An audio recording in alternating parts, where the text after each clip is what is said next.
Ja. Het is Luijmers die de bal erin.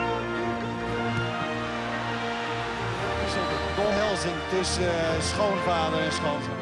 Hij gaat scoren. Erik Meijer. 2-0 lang nu. De VVV blief Eredivisie. Ja, omwille van de tijd gaan we één voetballer, trainer of iemand die met Limburgse roots in ieder geval in de Wall of Fame zetten. Maurice, daar hebben we jou voor gevraagd. Wie zet je erin? Sef Vergoosen. Sef En Vergoosen. uiteraard omdat hij bij 3 Limburgse clubs, VVV, MVV en Roda JC, heel succesvol is geweest. Roda de beker gewonnen. VVV gepromoveerd. MVV, wat was het, 2 keer 5e in de Eredivisie? Deel 5e. Ja. En ik heb zelf mijn, denk ik, mijn voetbalcarrière ook voor een groot deel aan Sef te danken. Ik heb hem 4 jaar als trainer gehad in de jeugd van VVV, in het tweede van VVV en de eerste stap in het eerste. En ik weet nog al die individuele trainingen met Sef. Want Sef was dag en nacht op het stadion. Hè, van 7:30 's morgens tot 7:30 's avonds. En als wij dan een uur uitval hadden en een pauze erachter, of ik had een uur geen zin, maar dat mocht mijn ouders toen nog niet weten, dan belde ik naar Jai Driessen op. Want die had ook altijd vrij. En die kwam mij dan halen op school. En dan gingen we met z'n tweeën met Sef trainen, individueel. En van die individuele trainingen, dat waren er echt...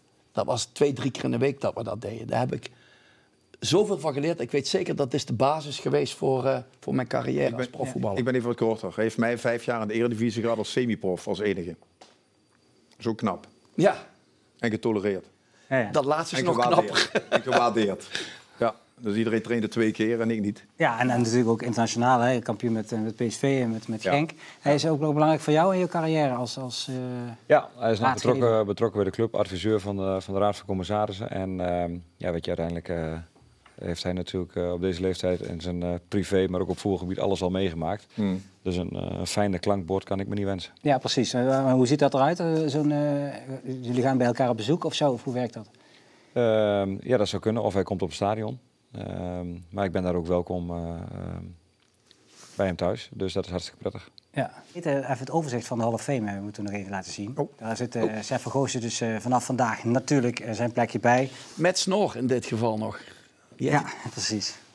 Hartstikke mooi. Met Curver, Nannega, Babangida, Pierre van Meulen, Bert van Marwijk en dus nu ook Sef Vergoosen.